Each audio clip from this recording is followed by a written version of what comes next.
My name is Thomas Edward Brennan, and I am 68 years old.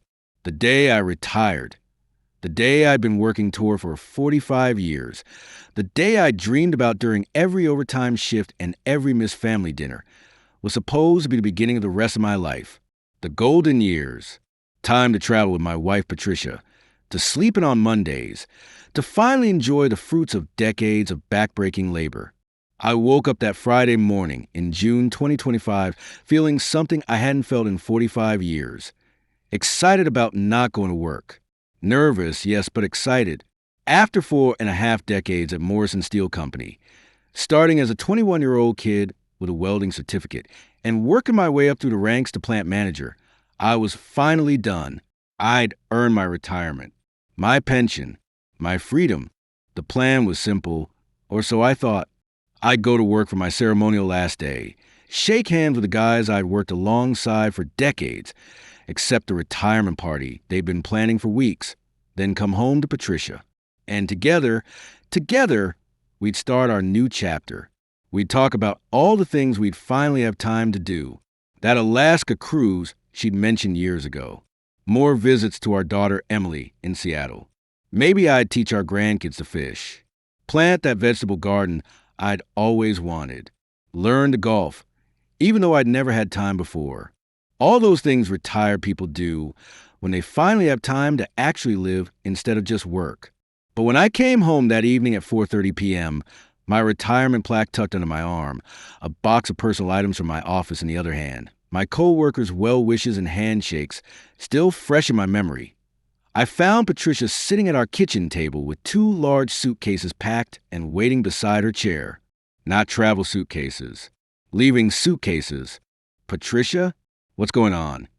I asked, setting my box down on the counter, confusion washing over me. Are we going somewhere? Did you plan a surprise trip for my retirement? She looked up at me with an expression I'd never seen on her face before in 46 years of marriage. Calm. Cold, almost businesslike, like she was about to discuss the weather or what we were having for dinner, not destroy my entire world. I'm going somewhere, Thomas, she said, her voice flat and emotionless. You're staying here. I stood there in the doorway between the garage and kitchen, still in my work clothes, still holding my retirement plaque that read, Thomas Brennan, 45 years of dedicated service. Try to make my brain process words that didn't make any sense. I don't understand. I'm leaving you. Today. Right now. This minute. I've already consulted with a divorce attorney. The papers will be filed on Monday. The words hit me like a physical blow. My chest tightened. My vision blurred slightly. Surely I'd misheard. Surely she was joking. This was some kind of retirement prank the guys had put her up to. This is a joke, right? I heard myself say, my voice sounding strange and distant. Because of my retirement?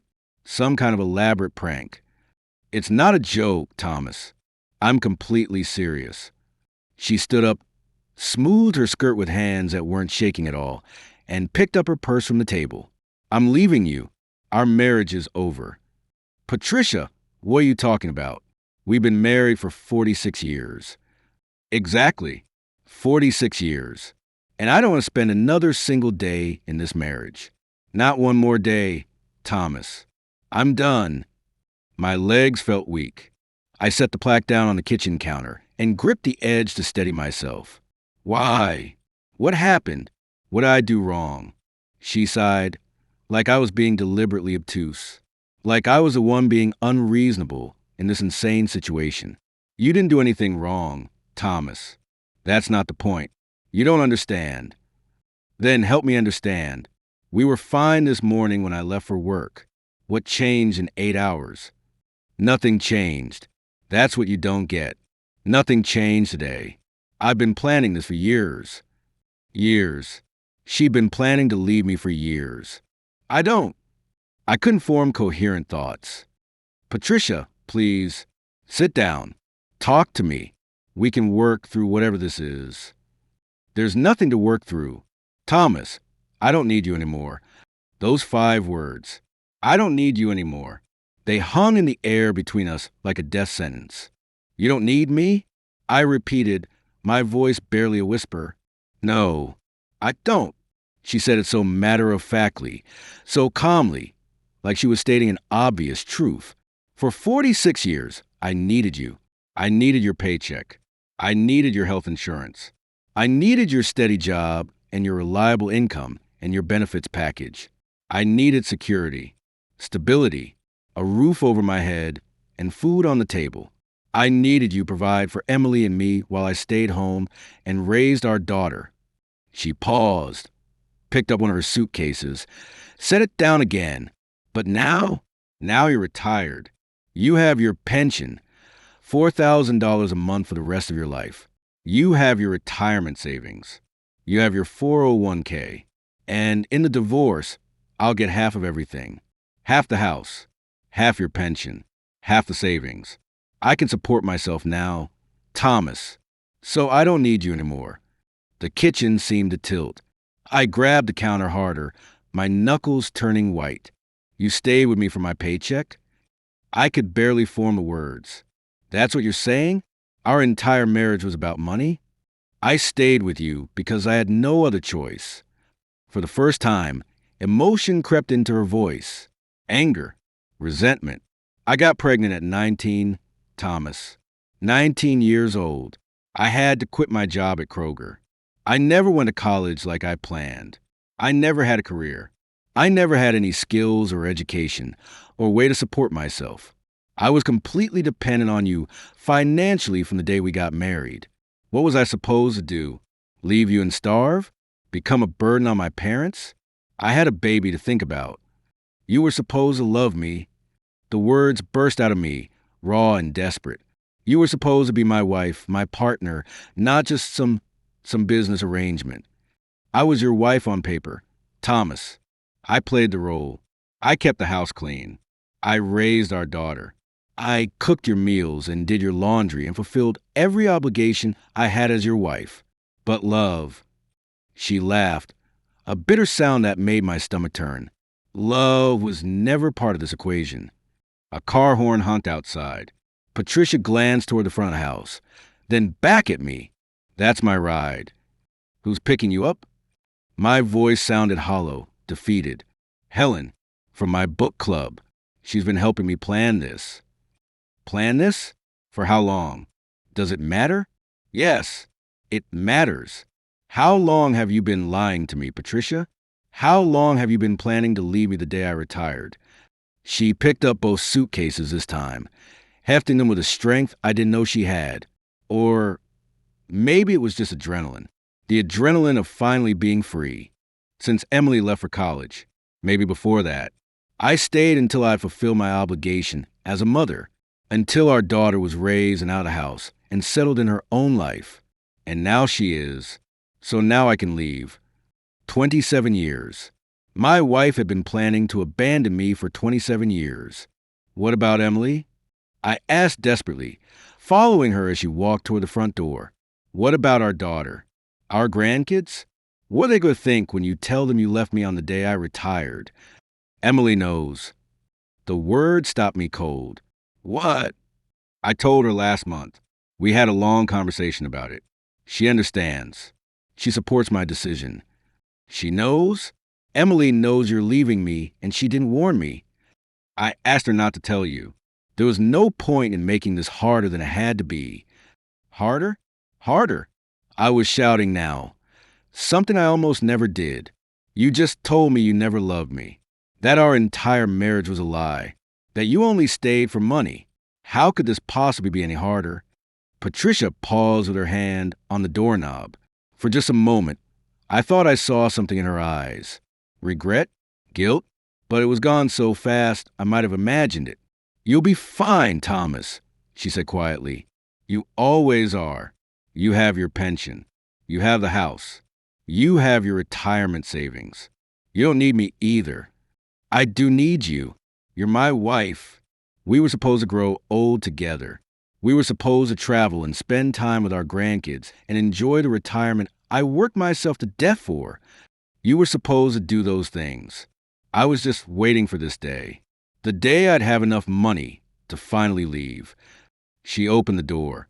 I saw Helen's car in the driveway, a blue Honda Civic, engine running. Helen herself sitting in the driver's seat, carefully not looking at the house.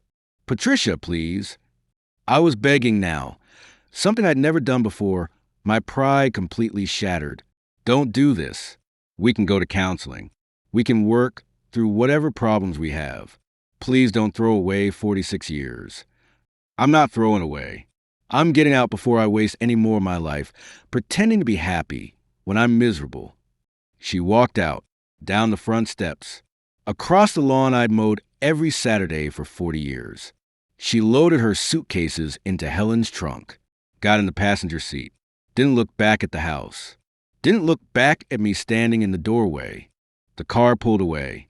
I watched it disappear down our street, the street we'd lived on for 37 years, the street where we'd raised Emily, the street where I'd mowed lawns and shoveled snow, and waved to neighbors who all thought we had the perfect marriage. I stood there until the car was completely out of sight. Then I went back inside, closed the door, and stood in the sudden, overwhelming silence of my empty house. My retirement plaque was still sitting on the kitchen counter, where I'd set it down. Thomas Brennan, 45 years of dedicated service. 45 years at Morrison Steel Company. 46 years of marriage. All of it, apparently, meaningless. I sat down at the kitchen table in the same chair Patricia had been sitting in when I came home. The chair was still warm from her body heat. My wife of 46 years had just left me on the day I retired, after admitting she'd never loved me, that she'd only stayed for financial security. And I had absolutely no idea what to do next. But what I didn't know yet, what I wouldn't understand for hours, days, weeks, was that this was just the beginning, that the revelations would keep coming, that I'd learned things about my marriage, my wife, my entire adult life that would make this moment seem almost simple in comparison. But I'm getting ahead of myself.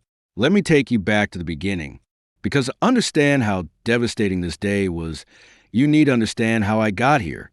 You need to hear the whole story, from the day I met Patricia to the day she walked out. Every moment, every choice, every sign I missed, because I missed a lot of signs. I met Patricia and Morrison in the summer of 1978.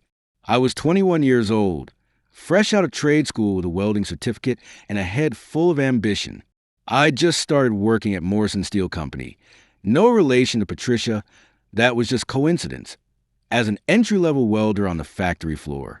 The work was hard, brutal, actually. 10-hour days in a sweltering factory, protective gear that made you sweat through your clothes in minutes, the constant smell of hot metal and grinding sparks. But the pay was good, $12 an hour, which felt like a fortune to a kid from a working-class family in Ohio.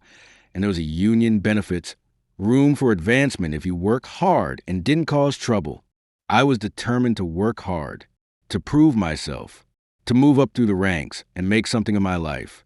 Patricia was 19, working as a cashier at the Kroger supermarket 3 blocks from my apartment. I'd go there after work to buy groceries, mostly frozen dinners, beer, bread, lunch meat, the basics of bachelor life, and I'd always try to time my shopping so I'd end up in her checkout line. She was beautiful, not in a flashy magazine cover way, but in a real girl-next-door way that made my heart race every time I saw her. Blonde hair that she usually wore pulled back in a ponytail, bright blue eyes that sparkled when she smiled, a dusting of freckles across her nose that makeup couldn't quite hide. She wore the standard Kroger uniform, blue vest over a white shirt, name tag that said Patricia. But somehow she made it look good. More than her looks, though. She was friendly. Actually friendly, not just customer service friendly. She'd ask how my day was and actually seemed to care about the answer. She'd make jokes about my purchases. "Frozen dinners again, huh? You really should learn to cook." And I'd laugh and promise I would, someday when I had time. After 3 months of shopping there 2 or 3 times a week, I finally worked up the courage to ask for her number. It was a Thursday evening in September. I'd come in to buy a 6-pack and some chips for the football game that weekend. Patricia was at Register 3, helping a woman with a cart full of groceries. I stood in line, my palms sweating, rehearsing what I was going to say. Finally, it was my turn. She scanned my items, smiled at me. Football Sunday? She asked. Yeah, Steelers and Browns. Should be a good game. You know, she said, handing me my change, you could save money if you bought the big bags of chips instead of these little ones. I know, but then I'd eat the whole bag in one sitting. She laughed. God, I love her laugh. Light and musical and genuine. Patricia, I said before I could lose my nerve, would you maybe want to go out sometime? Like for dinner? Or a movie? Or anything? She looked at me for a long moment. I held my breath, certain she was about to say no, about to tell me she had a boyfriend or wasn't interested, or thought I was just another lonely customer who came through her line. Instead, she pulled a pen from her vest pocket and wrote her phone number on my receipt. Call me, she said, smiling. I'd like that. I floated out of that grocery store. Actually floated.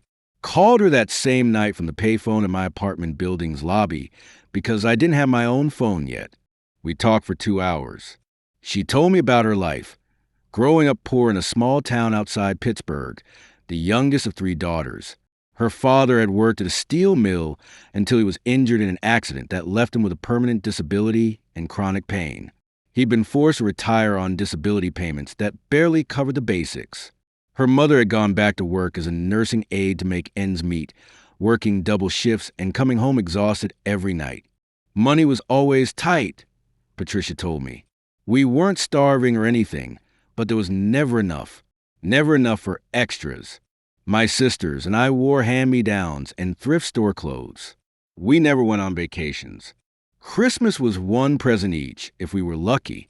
I swore when I grew up I'd never be poor like that. I'd get an education, get a good job, make something of myself. So why aren't you in college? I asked. Can't afford it. I'm saving every penny I can from Kroger, but college is expensive, and I don't qualify for enough financial aid. I'm hoping maybe in a year or 2 I'll have saved enough to start. I want to study business administration, maybe run my own company someday. I told her about my own background.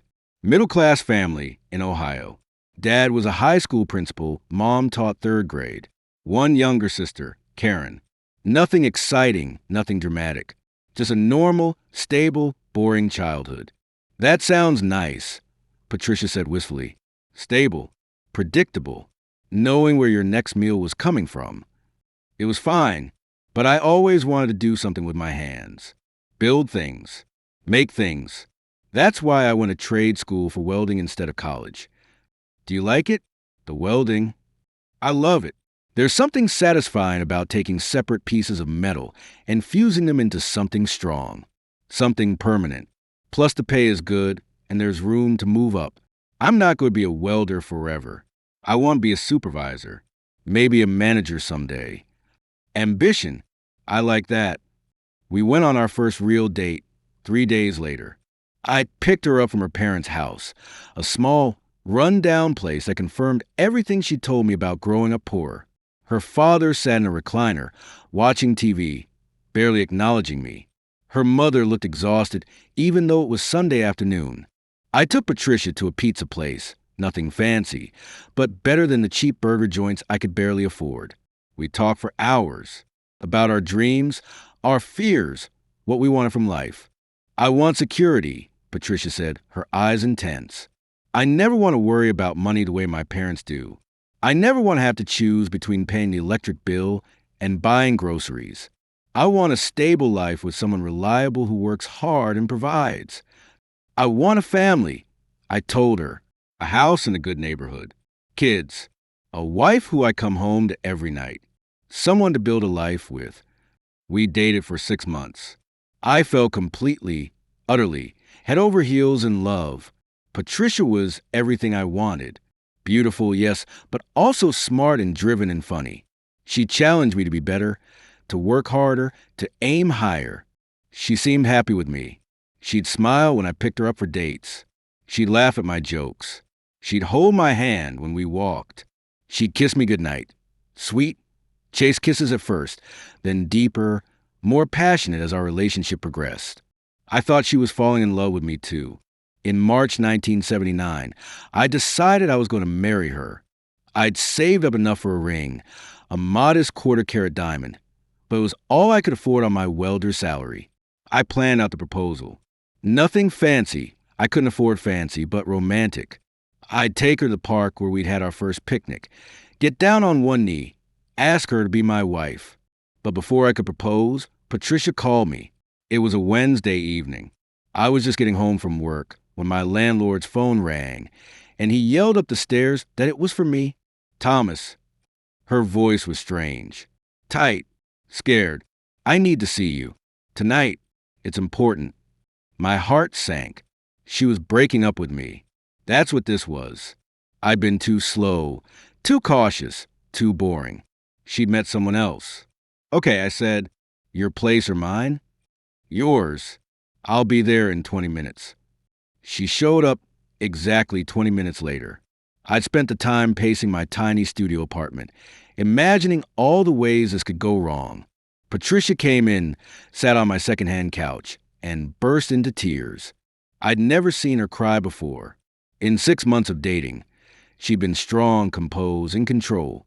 This crying, vulnerable Patricia was someone new. What's wrong? I asked, sitting next to her, afraid to touch her. Patricia, what happened? I'm pregnant. The words hung in the air. I stared at her, my brain refusing to process what she'd said. You're what? Pregnant. About 8 weeks, the doctor says. But we haven't. We've been intimate, yes, but carefully. Protected. Every time. I know, she said through her tears. It's not yours, Thomas. The world tilted. What? I was seeing someone before you. We broke up right before I met you. And now I'm pregnant with his baby. I felt like I'd been punched in the stomach. Who? It doesn't matter. He's gone. When I told him, he said, she broke down completely. He said I was lying, that the baby probably wasn't even his. He told me to get rid of it or deal with it myself because he wasn't going to ruin his life for a mistake. Does he know you're keeping it? Yes. He doesn't care.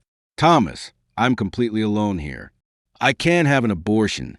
My family would disown me if they found out I was even considering it. But I can't be an unwed mother either. Not in 1979. Not in my family. My father would die of shame. I'd lose my job. I'd lose everything. She grabbed my hand, gripping it tightly. Thomas, I know this is crazy. I know we've only been dating for 6 months. But you're the only good man I know. You're kind and stable and decent. Please, please help me. Marry me. We can tell everyone the baby is ours, that we got carried away, that we're getting married because we love each other. No one has to know the truth. I should have said no. Should have had enough self-respect to walk away from this impossible situation. But I loved her. God help me, I loved her. And the idea of being her hero, her savior, the man who rescued her from an impossible situation, it appealed to every protective instinct I had. If we do this, I said slowly, it has to be real, not just a marriage of convenience. We raise a child together, as ours. We build a real life together. Can you do that? Yes, she said immediately, desperately. Yes, Thomas, I promise. I'll be a good wife to you. I'll make this work. I'll make you happy. And you'll never tell anyone the truth? Not the child, not your family, no one. Never. As far as the world is concerned, the baby is ours. Conceived before we were married, but ours. People will judge us, but they'll forgive us once we're married and respectable. I took a deep breath. Okay, I'll marry you. She threw her arms around me, sobbing into my shoulder. Thank you. Thank you so much, Thomas. I promise I won't let you down. I promise I'll be a good wife. But what I didn't know, what I wouldn't learn until 46 years later, on the day I retired, was that Patricia had made me a promise she had no intention of keeping, because she'd never planned to be a good wife. She just planned to survive. We got married 3 weeks later at City Hall. Quick, simple, no fanfare. We told our families we'd fallen madly in love and couldn't wait any longer. That when you know, you know. My parents were concerned, but supportive. Thomas, are you sure? My mother asked when I called to tell them. You've only known her 6 months. That's awfully fast. I'm sure, Mom. I love her. She's the one. But 6 months. I know it's fast, but I've never been more certain of anything in my life. That was true, at least. I was certain I loved Patricia. Certain I wanted to marry her. Certain I wanted to build a life with her. What I wasn't certain of, what I had no way of knowing, was whether she felt the same way. Patricia's parents were relieved more than anything. Their youngest daughter was marrying a respectable young man with a steady job and benefits. Better than they'd hoped for, honestly. They didn't know she was already pregnant. We kept that secret for another 6 weeks, until the pregnancy became impossible to hide. When we finally told them, 2 months after the wedding, there was judgment, yes, disappointment, but they forgave us. After all, we were married now. We were making it right. The baby would have a father, a stable home, a decent life. Patricia's father actually seemed relieved. At least he married you, he said to her while I was in the room. Could have been a lot worse. What a ringing endorsement of our marriage. We moved into a one-bedroom apartment. It was small, maybe 500 square feet, but it was ours. I furnished it with hand-me-downs from my parents and garage sale finds. A couch that sagged in the middle. A kitchen table with mismatched chairs. A bed frame my dad helped me haul up 3 flights of stairs. Patricia quit her job at Kroger when she started showing. We couldn't afford for her not to work, but in 1979, pregnant women working was still frowned upon. Her boss had made it clear she'd be encouraged to resign once the pregnancy became obvious. So suddenly we were down to one income. My welder's salary, $12 an hour, 40 hours a week. Sometimes more if overtime was available. It was tight, really tight. We lived on rice and beans, and whatever meat was on sale. Patricia clipped coupons religiously. We didn't go out, didn't go to movies or restaurants or anywhere that cost money. Every penny went to rent, utilities, groceries, and saving for baby. But I thought we were happy. I thought we were building something together. I'd come home from work exhausted, covered in grime and sweat, and Patricia would have dinner ready. We'd eat together, talk about our days, watch our little black and white TV. On weekends, I'd take extra shifts when I could. When I couldn't, we'd walk in the park, free entertainment, and talk about the baby, names we liked, what kind of parents we wanted to be, what we hoped for our child's future. I wanted to go to college, Patricia said one Sunday afternoon, her hand on her swollen belly. I want her to have the opportunities one didn't have. Her? You think it's a girl? I know it is. Mother's intuition. She was right. Our daughter Christine was born on October 12, 1979, exactly 7 months after our wedding. She came early, or at least that's what we told everyone. Premature, we said, but healthy, thank God. In reality, she was full term. The timeline was right for her actual conception, before Patricia and I had even met. I held that little girl in the hospital, all 7 pounds, 3 ounces of her, and felt instantly, completely in love. She had Patricia's blonde hair and blue eyes. Her tiny fingers wrapped around my thumb. She made little mewling sounds that melted my heart. She's perfect, I whispered. Yes, Patricia said from her hospital bed, but her voice was flat, emotionless. I thought she was just tired from labor, overwhelmed by new motherhood. It didn't occur to me that she might be feeling something else entirely. Trapped, resentful, bound to a life and a man she'd never really wanted. We took Christine home 2 days later. I'd set up a crib in the corner of our bedroom. We didn't have room for a nursery. Patricia's mother came to stay for a week to help, sleeping on our sagging couch, cooking meals, teaching Patricia how to breastfeed and change diapers and all the things new mothers need to know. I went back to work after 3 days. We couldn't afford for me to take more time off. I'd wake at 5 a.m. to the sound of the baby crying, drag myself out of bed, kiss Patricia goodbye, and head to the factory for another 10-hour shift. Patricia stayed home with Christine, managed the household, kept everything running. From the outside, we looked like a normal young family, struggling financially like everyone our age, but making it work. Happy enough, But looking back now, with 46 years of hindsight and the devastating knowledge of what Patricia told me on my retirement day, I can see the signs I missed. The way Patricia never seemed excited about anything, never laughed with pure joy, never looked at me with anything resembling romantic love. She was competent, dutiful. She took care of Christine, kept the house clean, had dinner ready when I came home. But there was no warmth, no affection beyond the bare minimum required to maintain the appearance of a marriage. Our intimate life was minimal and perfunctory, maybe once or twice a month, always initiated by me, always brief and mechanical. Patricia would tolerate it, endure it, but never enjoy it. "Are you okay?" I'd ask afterward, sensing something was off, but not knowing what. "I'm fine, just tired. The baby wakes me up so much at night." It was always something, always an excuse. But I accepted them because I didn't know what else to do. When Christine was 3 years old, Patricia got pregnant again. This time, there was no question about paternity. This baby was definitely mine, conceived in one of our rare intimate moments, probably by accident rather than planning. I was thrilled. A second child, a sibling for Christine, our family growing. Patricia seemed less enthusiastic. "Another baby," she said when she told me, her voice completely neutral. "I suppose it was bound to happen eventually. Aren't you happy?" I asked. "Of course. It's just, we can barely afford the one we have. How are we going to manage with two?" "We'll manage. We always do. I'll work more overtime. We'll cut back on expenses. It'll be fine." And it was fine, financially speaking. I'd been promoted to shift supervisor by then, which came with a raise. We moved to a slightly bigger apartment, 2 bedrooms, so the kids could share a room.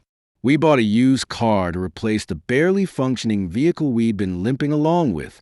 Our son, David, was born in January 1983. Another perfect baby. My son, my blood. I held him in the hospital and felt complete in a way I'd never felt before. "We have a family," I told Patricia, tears in my eyes. "A real family. You, me, Christine, David. Everything I ever wanted."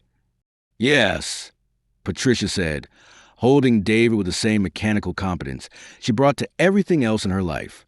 "Everything you wanted." The years blurred together. Christine and David grew up. I worked myself to the bone, 60, 70-hour weeks when overtime was available. Every promotion, every raise, every step up the ladder at Morrison Steel meant more money, more security, a better life for my family. By 1988, I'd been promoted to floor manager. We could afford to buy a house, a small 3-bedroom ranch in a decent neighborhood. Nothing fancy, but it had a yard and good schools nearby and room for the kids to grow. Patricia seemed happier in the house, or at least less visibly miserable. She kept it immaculately clean, joined the PTA, volunteered at the kids' schools. From the outside, she looked like every other suburban mom, content with her life. But there was always something missing. A warmth that should have been there, but wasn't. A connection between us that never quite formed no matter how hard I tried. I'd reach for her hand while watching TV. She'd tolerate it for a minute, then find an excuse to get up and do something else. I'd suggest a date night. She'd say she was too tired, maybe next week.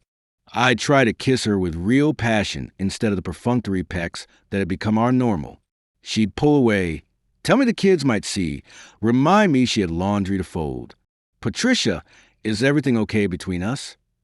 I asked once, maybe 15 years into our marriage, sensing the distance but not understanding it. "Everything's fine, Thomas." "Why?" "I just feel like we're not as close as we used to be, like there's a wall between us. We have 2 young children, and you work 60 hours a week. This is normal for couples at our stage of life. Everyone goes through this." "Do they?" "Yes. Now, can we please not manufacture problems where none exist?" I have to finish Christine's permission slip for the field trip, so I didn't push. I accepted her explanation. I told myself every marriage went through rough patches, that when the kids were older, we'd reconnect, that this was just a phase. But it wasn't a phase. It was our entire marriage. The kids grew up. Christine became a serious, studious girl, smart as a whip, driven to succeed. She got straight A's, was in the honor society, got a full scholarship to nursing school. I was so proud of her. She was also distant, not cold exactly, but not warm either. Much like her mother, she'd hug me on birthdays and holidays, but always felt obligatory, performative. Do you think Christine is happy? I asked Patricia once when our daughter was in high school. She's fine. She's just focused on her future, like she should be. She doesn't seem to have many friends. She doesn't need friends. She needs good grades and college prospects. But everyone needs friends, Patricia. Everyone needs connection. She has us. That's enough. But was it? Looking back, I don't think it was enough for Christine. And I don't think we gave her much in the way of emotional warmth to sustain her. David was different. Outgoing, athletic, popular in school. He played football, had lots of friends, dated different girls throughout high school. He was the opposite of Christine in almost every way. He also seemed to have a better relationship with Patricia. Or at least, she smiled more around him, laughed at his jokes, showed up to his football games with genuine enthusiasm. Why are you different with David than with Christine? I asked her once. I'm not different. I treat them both the same. You don't. You're warmer with David, more affectionate. That's ridiculous, Thomas. But it wasn't ridiculous. It was true. And I wondered if maybe it was because David was mine, really biologically mine, while Christine was a constant reminder of the circumstances that had trapped Patricia in this marriage. Not that Christine knew. We'd kept that secret perfectly. As far as our daughter knew, she was our child. Born a bit early, but ours. Both kids went to college. Christine to nursing school in Seattle, David to business school in Texas.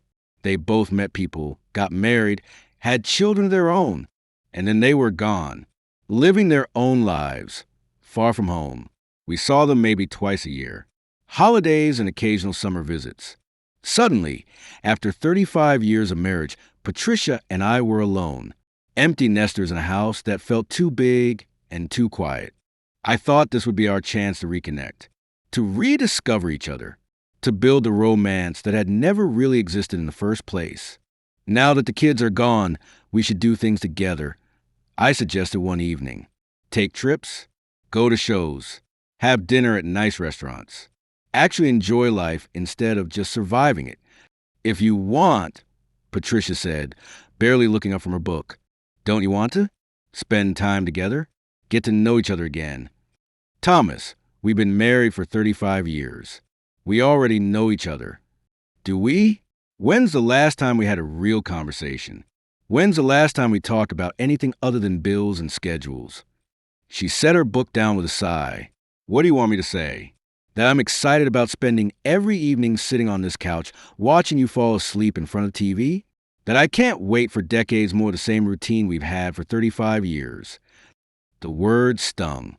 Is that really how you see our marriage? Just a routine? What else would I call it?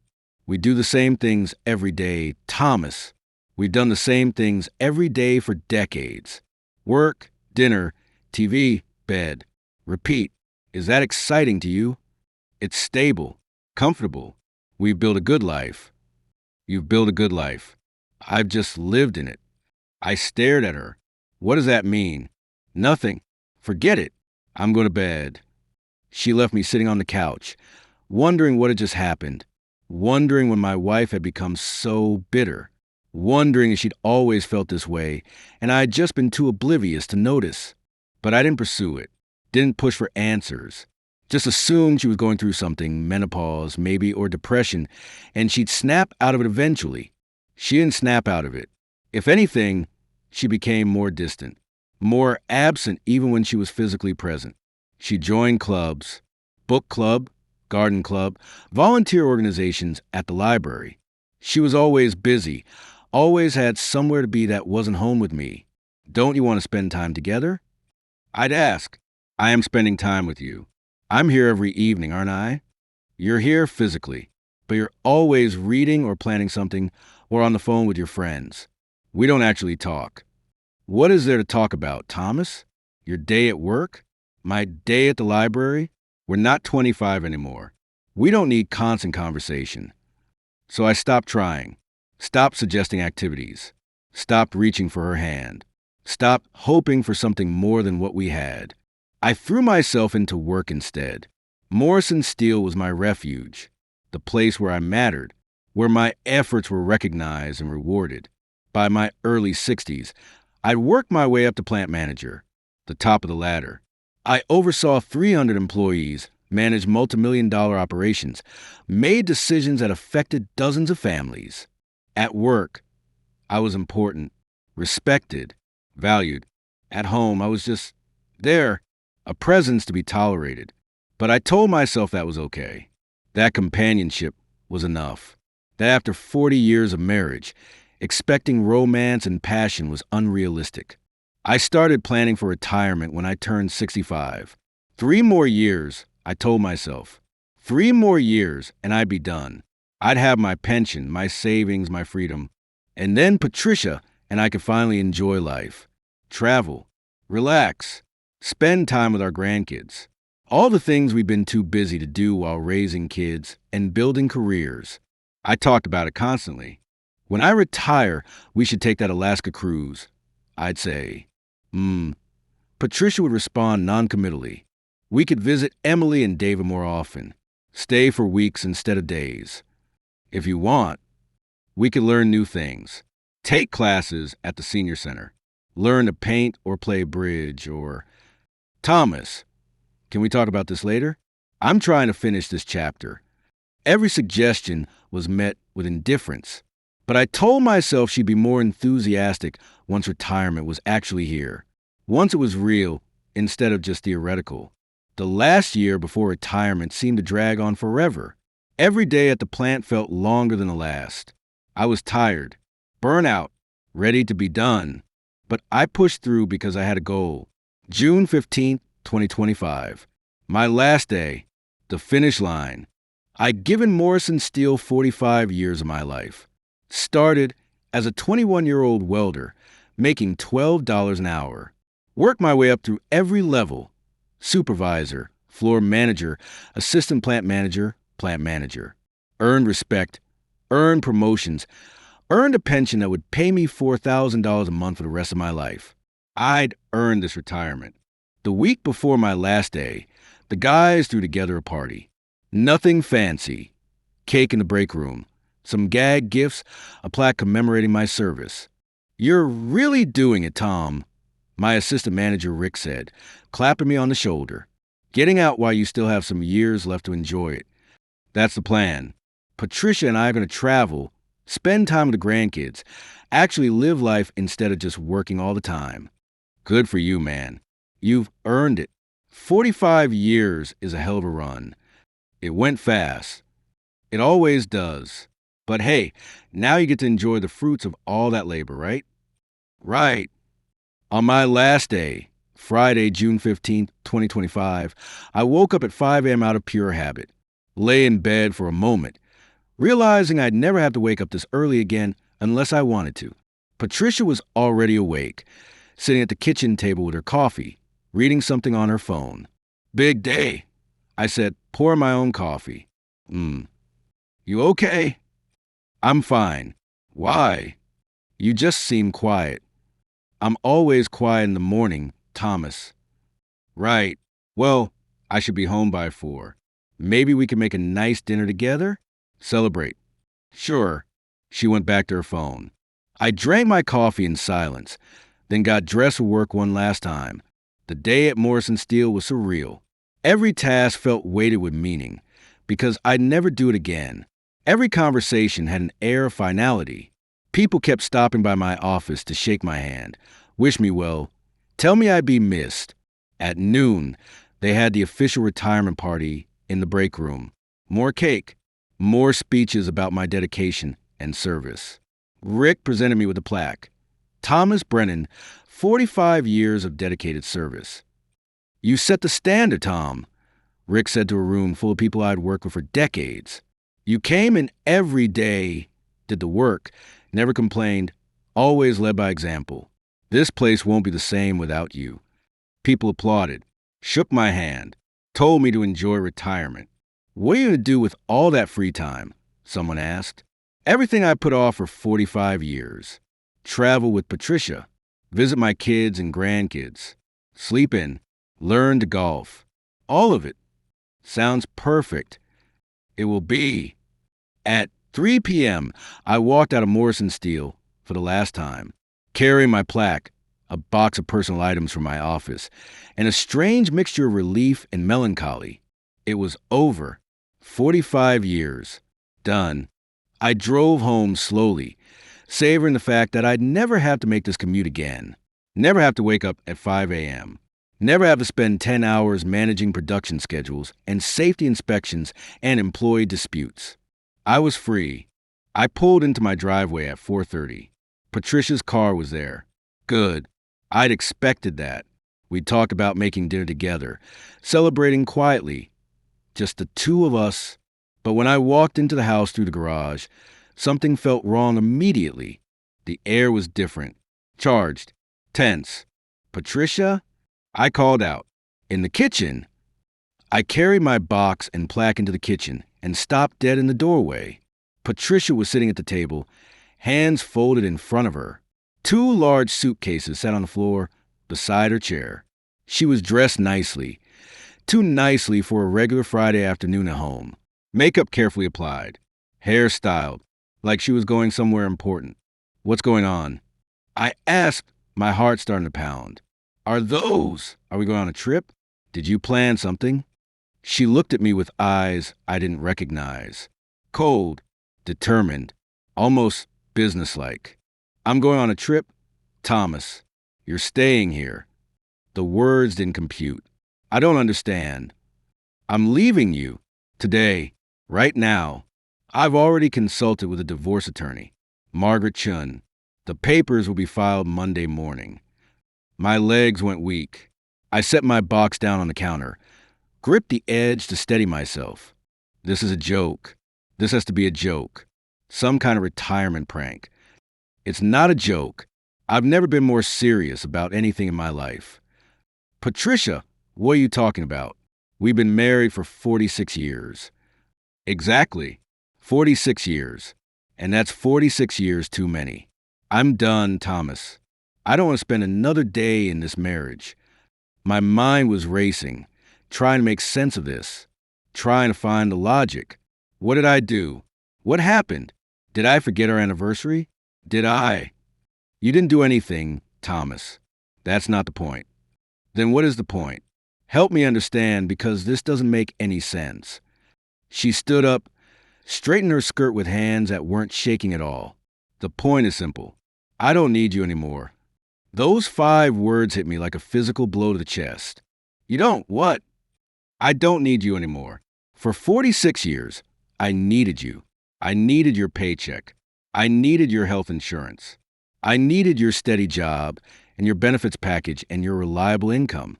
I needed security, Thomas, stability, a roof over my head, food on the table, someone provide for me and Christine while I stayed home and raised our daughter. She picked up her purse from the table, checked that she had everything. But now you're retired. You have your pension.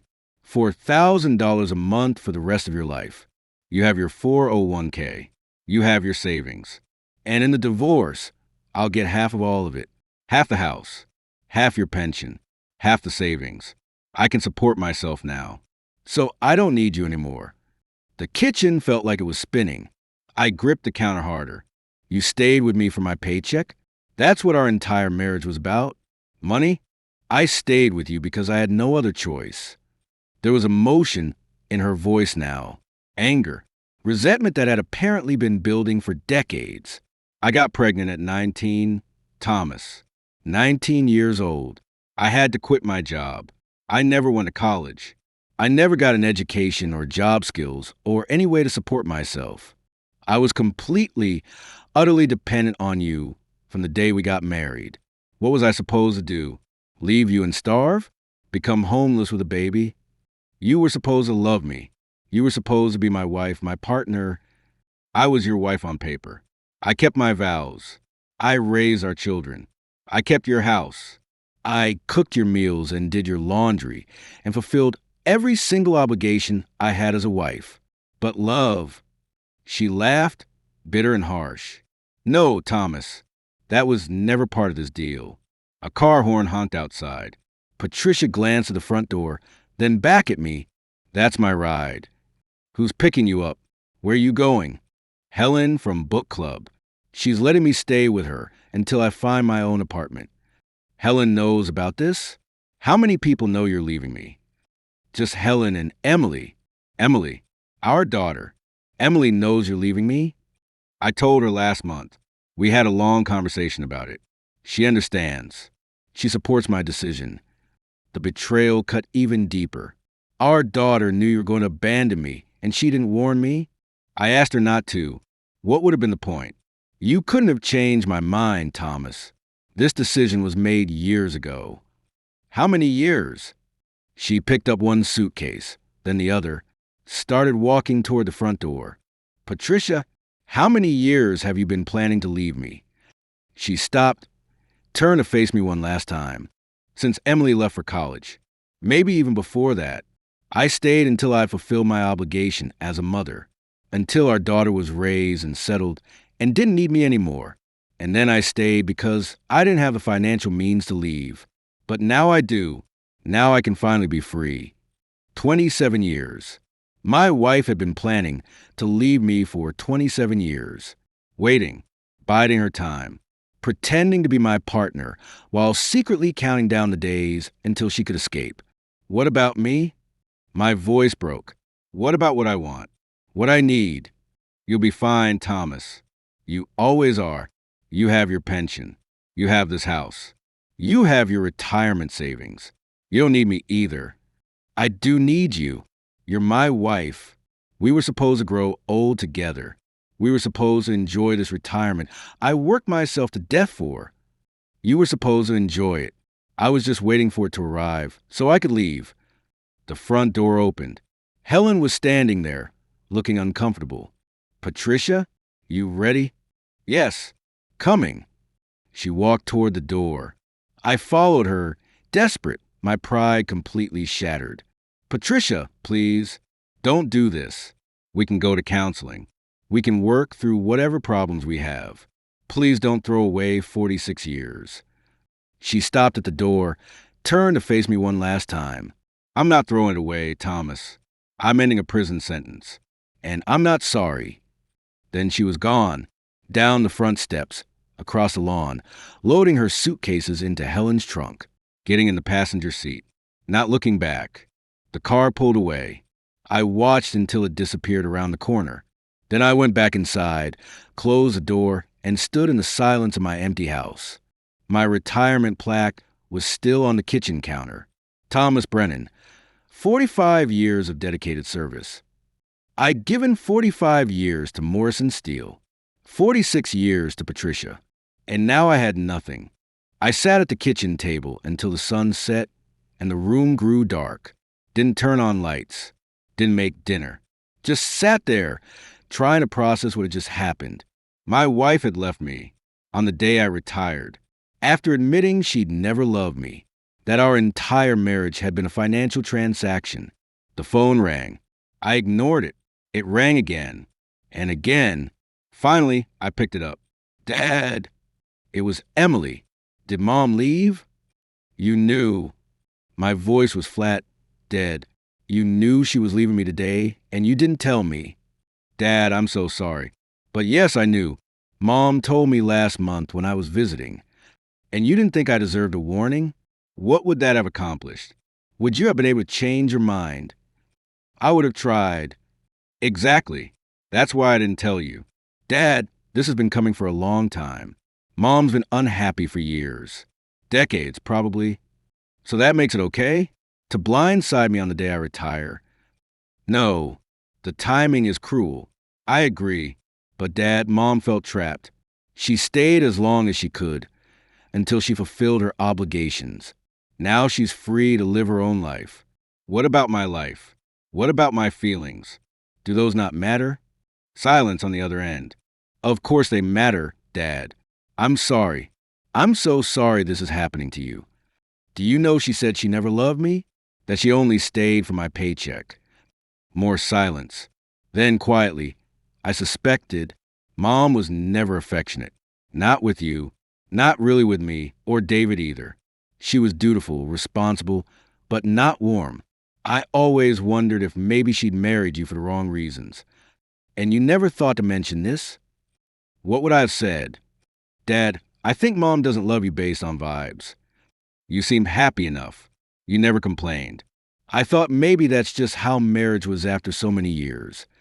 I wanted to be angry at Emily, but she was right. What could she have said? Where did your mother go? I asked. She's staying with Helen for now. Dad, are you going to be okay? Do you want me to fly out? I can be there tomorrow. No, I'm fine.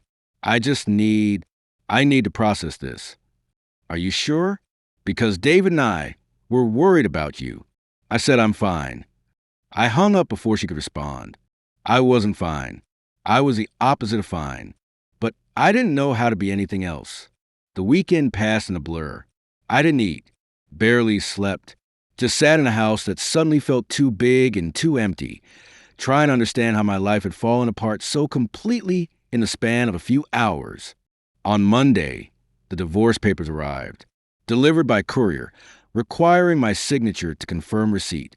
I sat at the kitchen table and read through them. Standard no-fault divorce. Equitable division of marital assets. Patricia requesting half of everything. The house, my pension, our savings, plus spousal support. $2,500 a month for 5 years, or until she remarried, whichever came first. Spousal support. After telling me she only stayed with me for money, she wanted more of it. I called the lawyer whose name was on the papers. Margaret Chun, family law. Mr. Brennan. She answered on the second ring. I've been expecting your call. I represent your wife. My wife who abandoned me on the day I retired. I understand this is a difficult time for you, but Mr. Brennan, your wife is entitled under the law to an equitable share of marital assets. She gave up her career to raise your child and support your career for 46 years. The law recognizes those contributions as having value. Even when she admits she only stayed for financial security. When she admits she never loved me. Pause. Mr. Brennan, your wife's emotional state during the marriage isn't legally relevant to the division of assets. It should be. Perhaps. But it's not. I strongly recommend you retain your own attorney to represent your interests in this matter. This is going to be complex, and you'll want professional guidance. I hung up and immediately called the first divorce lawyer I could find in the phone book, Daniel Morrison. Mr. Brennan, Daniel said after I'd explained the situation, I'm going to be straight with you. Your wife is asking for a lot. But honestly, based on what you've told me, she's probably entitled to most of it. You were married for 46 years. She didn't work outside the home. She raised your children. The court is going to view her as having sacrificed her career for your family, and they'll compensate her accordingly. Even though she admitted she only stayed for money, did she admit that in writing? Do you have proof? She said it to my face. In our kitchen. That's hearsay. Inadmissible. Unless you have recorded evidence of misconduct, infidelity, abuse, fraud, the court will treat this as a standard grade divorce. No fault. Equal division of assets. So she gets to walk away with half of everything I worked for after admitting she never loved me? I'm afraid so, but we can fight to minimize the damage. We can argue against spousal support given that she'll have significant assets from the division. We can try to keep the house in your name. But Mr. Brennan, you need to prepare yourself. This is going to cost you. It did cost me. 6 months of legal battles. 6 months of lawyers arguing over every asset, every dollar, every piece of our 46-year marriage. In the end, the settlement was essentially what Patricia had asked for initially. She got half the house. I'd have to buy her out or sell it and split the proceeds. She got half my pension, $2,000 a month for the rest of her life. Half our savings. Spousal support for 3 years instead of 5, but only because her assets from the division were substantial. The divorce was finalized in December 2025. 6 months after she left. 46 years of marriage. Dissolved in a courtroom I never set foot in. I was now officially single. 68 years old. Living alone in a house that felt like a mausoleum of my failed marriage. I'd spent 45 years working myself to death for a retirement I was supposed to share with Patricia. Instead, I was spending alone, paying her money from the pension I'd earned. But what I didn't know yet was that Patricia's freedom wasn't going as well as she'd planned. I found out from Emily, who called me in March, 9 months after Patricia had left. Dad, have you talked to Mom recently? Why would I talk to your mother? She'd been calling me a lot, like every day, sometimes multiple times a day. She seems not great. Good. Dad. What do you want me to say, Emily? Your mother destroyed our marriage. Told me she never loved me. Left me on the day I retired. I'm not going to feel sorry for her now. I'm not asking you to feel sorry for her. I'm just worried about her. She moved into this one-bedroom apartment by herself. She doesn't have many friends. Most of her friends were a couple friends from our neighborhood. And when you guys divorced, they kind of took your side. What about Helen? They had a falling out. Mom won't tell me what happened, but they're not speaking anymore. So she's alone. Yeah, really alone. And Dad, she sounds miserable. She calls me to talk about nothing. The weather, what she had for breakfast, TV shows. Like, she just needs someone to talk to, and she keeps asking about you. How you're doing. If you're okay. If you're dating anyone. Why does she care? I think maybe she's realizing that being alone isn't as freeing as she thought it would be. That's not my problem. I know. I'm just telling you. A month later, I ran into Patricia at the grocery store. We'd successfully avoided each other for 10 months, but apparently our luck ran out. I was in the produce section, trying to figure out how to pick a ripe cantaloupe, when I heard a familiar voice behind me. Thomas. I turned around. Patricia was standing there with a shopping cart containing a few sad-looking items. A frozen dinner, a bottle of wine, a magazine. She looked different, older. Her hair had more gray in it, and it wasn't styled the way it used to be. She wore sweatpants and an old t-shirt, something the old Patricia never would have been caught dead wearing in public. She had dark circles under her eyes. Patricia, I said, my voice carefully neutral. Awkward silence. What do you say to the woman who destroyed your life? How are you? She asked. Fine. You? I'm managing. More silence. I turned back to the cantaloupes, hoping she'd take the hint and leave. Thomas, wait. Can we talk? Maybe get coffee or something. Why? Because I think I owe you a better explanation than what I gave you. A real conversation, instead of just walking out. You already explained. You didn't love me. You needed my paycheck. Now you don't need me. Pretty clear. It's more complicated than that. Please, just 30 minutes. That's all I'm asking. Against every instinct telling me to say no, I found myself agreeing. Fine, 30 minutes. We went to a coffee shop 2 blocks away, sat across from each other in a booth, ordered coffee neither of us really wanted. So I said, you wanted to talk. Talk. Patricia wrapped her hands around her coffee cup like she was cold, even though it was warm in the shop. I need to apologize. For which part? Leaving me on the day I retired? Never loving me? Wasting 46 years of my life. For all of it. Thomas, I was cruel. The way I left, the timing, the things I said, it was unnecessarily cruel. You didn't deserve that. No, I didn't. I was angry. Have been angry for a very long time, if I'm honest. Angry at my circumstances.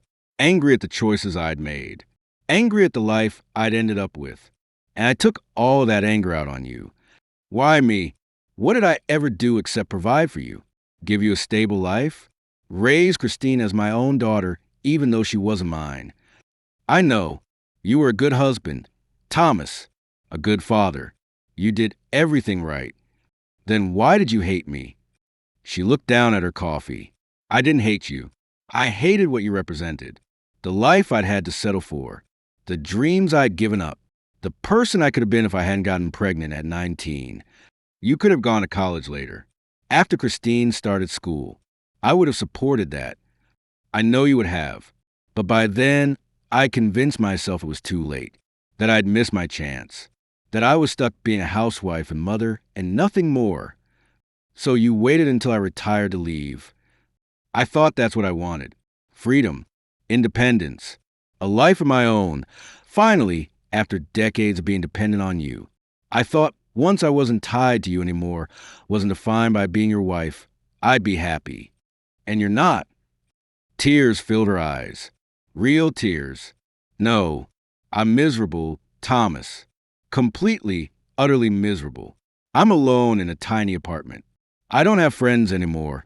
They all sided with you, and I don't blame them. Helen and I had a huge fight about how I left you. She said I was cruel and heartless. Emily and David barely talk to me. The grandkids don't know who I am. I don't have a purpose. I don't have anything. You have your freedom. That's what you wanted. I was wrong. Freedom isn't the same as happiness. Being alone isn't the same as being independent. I threw away 46 years of marriage. Threw away a good man who loved me. For what? For nothing. She reached across the table like she was going to take my hand, then thought better of it. Thomas, I made a terrible mistake. The worst mistake of my life. Is there any chance at all, that you could forgive me? That we could try again? I looked at this woman who'd shared my life for 46 years, who'd left me on the day I retired, who'd admitted she'd never loved me, who'd told me I was just a paycheck. And I felt nothing, no anger, no love, no desire to comfort her or fix her problems. Just complete, total indifference. No, I said, I don't think there is. Please, Thomas. I know I hurt you. I know I don't deserve another chance. But we had 46 years together. That has to count for something. We had 46 years of you being unhappy and me being oblivious. That's not a foundation to build anything on. But we could start over. Really try this time. I could be the wife I should have been. Patricia, you told me you never loved me, that you only stayed for financial security. How am I supposed to come back from that? How am I supposed to trust that you want me now and not just my pension? Because I'm lonely, Thomas. Because I realized too late that having someone, even if the relationship isn't perfect, is better than having no one. So you want me back because you're lonely? Not because you love me or miss me or realize what we had was special. She was crying openly now. I'm sorry. I'm so sorry. I didn't know how good I had it. I didn't appreciate you. I didn't appreciate our life together. And now it's gone and I have nothing, and I'm asking, begging, for another chance. No. Thomas. No.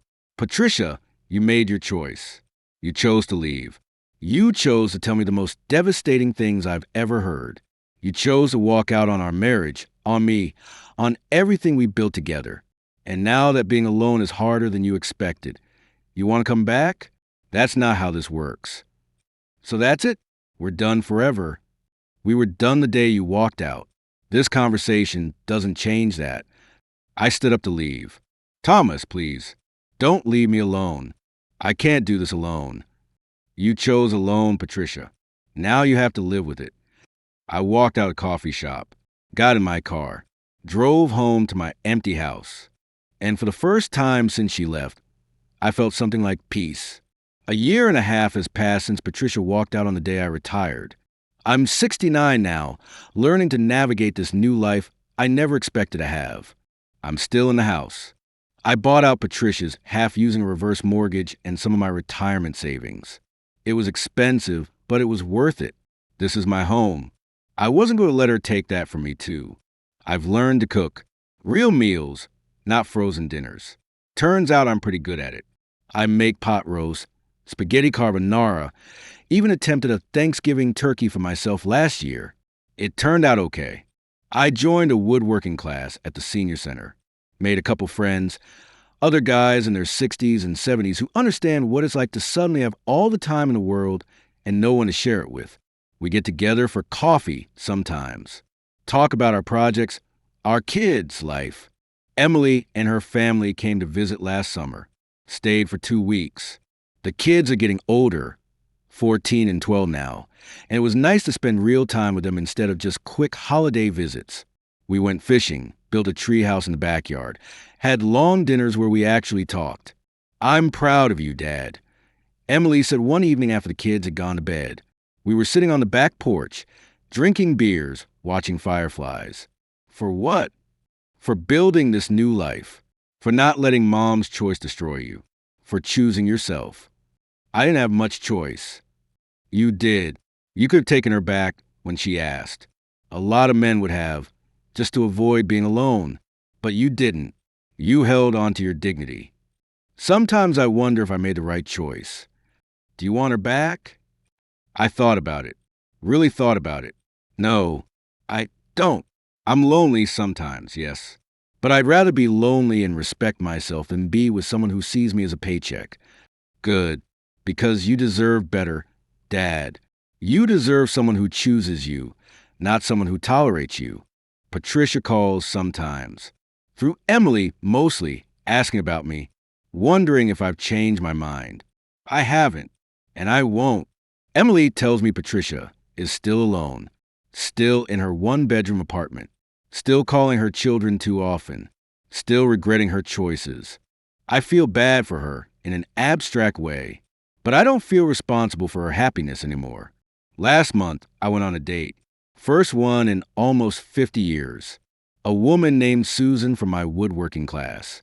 She's 65, divorced for 10 years, has 2 grown kids and 4 grandkids. We had coffee, talked for 2 hours. She was nice, interesting, made me laugh. Would you like to do this again? She asked at the end. I think I would.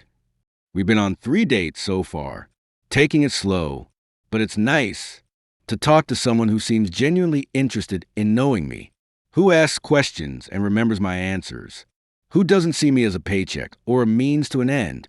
I don't know if it'll turn into anything serious, but for the first time in a long time, I'm open to the possibility. My name is Thomas Edward Brennan. I'm 69 years old. I worked for 45 years at Morrison Steel Company. I was married for 46 years to a woman who admitted she only stayed with me for financial security. On the day I retired, the day I'd worked toward my entire adult life, my wife told me she didn't need me anymore and left. She thought freedom and independence would make her happy. Instead, she's lonely and miserable and full of regret. And me? I'm learning that it's never too late to start over, to build a life based on what I want, not what someone else needs from me. To find value in myself beyond what I can provide. It's not the retirement I planned, not the golden years I imagined share with Patricia, but it's mine. And I'm learning, slowly, painfully, but surely, that being alone is better than being with someone who never valued me in the first place. Patricia chose to leave. She chose her perceived freedom over our partnership. And I chose myself, chose my dignity, chose the possibility of something real over the certainty of something hollow. I don't know what the future holds, but for the first time in 46 years, the future is mine to discover. And that's enough. Did you like my story? And which city are you listening from?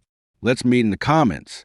If you like the story, you can support me by sending a super thanks so I can keep bringing more stories like this. Thank you so much for your sweet support. I'm looking forward to your comments on the story. On the screen, you can see 2 new life stories that I highly recommend. There's so much more on my channel. Don't forget to subscribe. See you in the next life story. With love and respect.